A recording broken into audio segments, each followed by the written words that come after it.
बिन बोले बात। चुप तुम रहो, चुप हम रहें, चलो एक खेल खेलें। इस खेल में सबको बिना बोले अपनी बात दूसरों तक पहुंचानी है। सभी बच्चे सात सात के गुटों में बंट जाओ।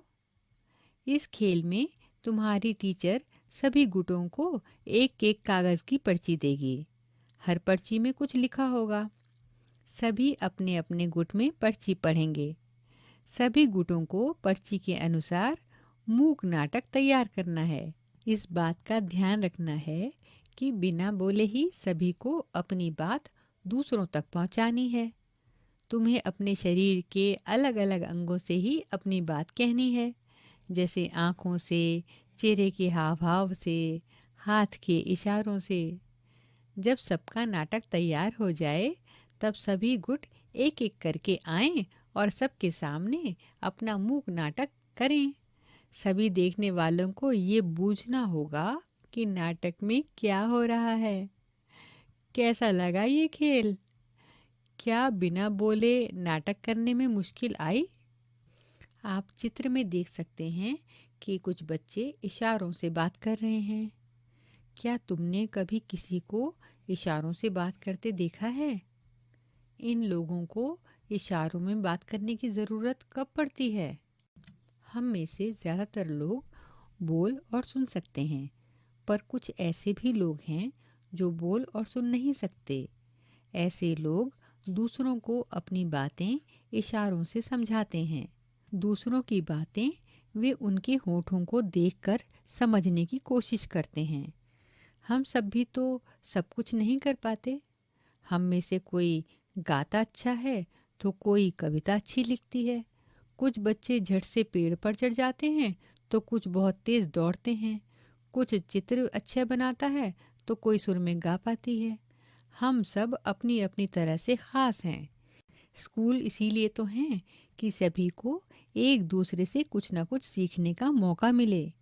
सबकी तरह जो बच्चे बोल सुन नहीं सकते वे भी स्कूल जाकर पढ़ते लिखते हैं। इन बच्चों को स्कूल में इशारों से बात करने की भाषा सिखाई जाती है। आओ अब एक बच्ची के बारे में पढ़ें जो सुन नहीं सकती। वह बच्ची फिर भी कितना कुछ कर पाती है। मेरी बहन सुन नहीं सकती। मेरी एक बहन है। मेरी बहन सुन नहीं सकती। मेरी बहन अनूठी है। बहुत कम लोगों की बहनें ही मेरी बहन की तरह होंगी। मेरी बहन पियानो बजा सकती है। वो पियानो के सुरों को महसूस कर सकती है। वो उंगलियों से छूकर पता कर लेती है कि रेडियो चल रहा है या वो बंद है। कूदने, उछलने और कलाबाजियाँ लगाने में उसे बड़ा आनंद आता है। मेरी बहन अब मेरे ही स्कूल में जाने लगी है। वैसे माँ उसे घर पर होंठ पढ़ने की ट्रेनिंग देती हैं। क्लास में टीचर और अन्य बच्चे मेरी बहन के कहे सभी शब्दों को समझ नहीं पाते हैं। वो जो कुछ कहना चाहती है उसे वो अच्छी तरह नहीं कह पाती है। कल मैंने धूप का चश्मा पहन रखा था। उसका फ्रेम काफ़ी बड़ा था। उसके कांच भी एकदम काले थे। जब मैं बोल रही थी तो मेरी बहन ने मुझसे चश्मा उतारने को कहा। मेरी भूरी आंखें उसकी भूरी आंखों से न जाने क्या क्या कहती हैं। जीन व्हाइटहाउस पीटरसन की कविता के कुछ अंश हैं ये, जिसका अनुवाद किया है अरविंद गुप्ता ने। हम अपनी आँखों से बहुत कुछ कहते हैं। छोटे बच्चे तो बोलना सीखने से पहले ही कितना कुछ कहते हैं। चेहरे से, हाथों से वे कितना कुछ समझाते भी हैं। चेहरा है आईना। अपने आसपास के छोटे बच्चों जो करीब 6 से 8 महीने के हों उनको देखो। वे अपनी बातें बिना बोले कैसे कहते हैं।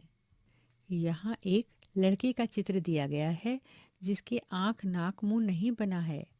तुम सोच रहे होंगे ये कैसा चेहरा, ना इनमें आँखें हैं, ना नाक और ना ही मुंह। ये सब तो तुम्हें बनाना है ना। ये आफताब है। इसका खिलौना गिरकर टूट गया है। वह दुखी है। कैसा होगा उसका चेहरा? बनाओ तो। यह जूली है। कल ही इसकी छोटी बहन पैदा हुई है। वह बहुत ही खुश है। उसका चेहरा बनाओ। यह यामिनी की अम्मा है।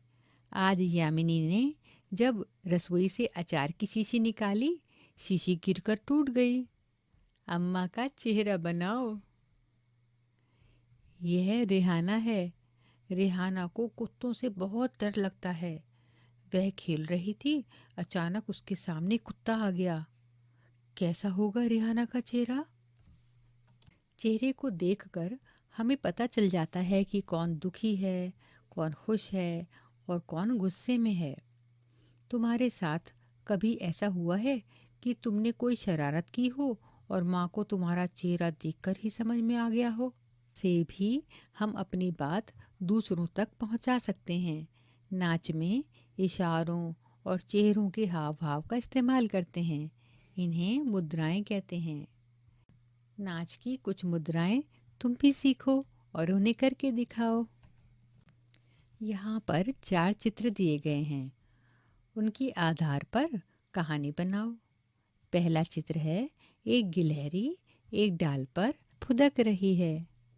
दूसरे चित्र में वह गिलहरी खुशी खुशी एक कढ़ाई में कुछ पका रही है। तीसरे चित्र में वह गिलहरी खाना बनाते बनाते नाच रही है। चौथे चित्र में कुछ खाना नीचे पड़ा हुआ है, उसे कबूतर, चिड़िया और चूहे खा रहे हैं। अब इन चित्रों के आधार पर कहानी बनाओ। बिन बोले बात। अभी आप सुन रहे थे कक्षा 3 की पाठ्य पुस्तक हमारे आसपास का 7वां पाठ। प्रस्तुति CIET NCERT नई दिल्ली, भारत।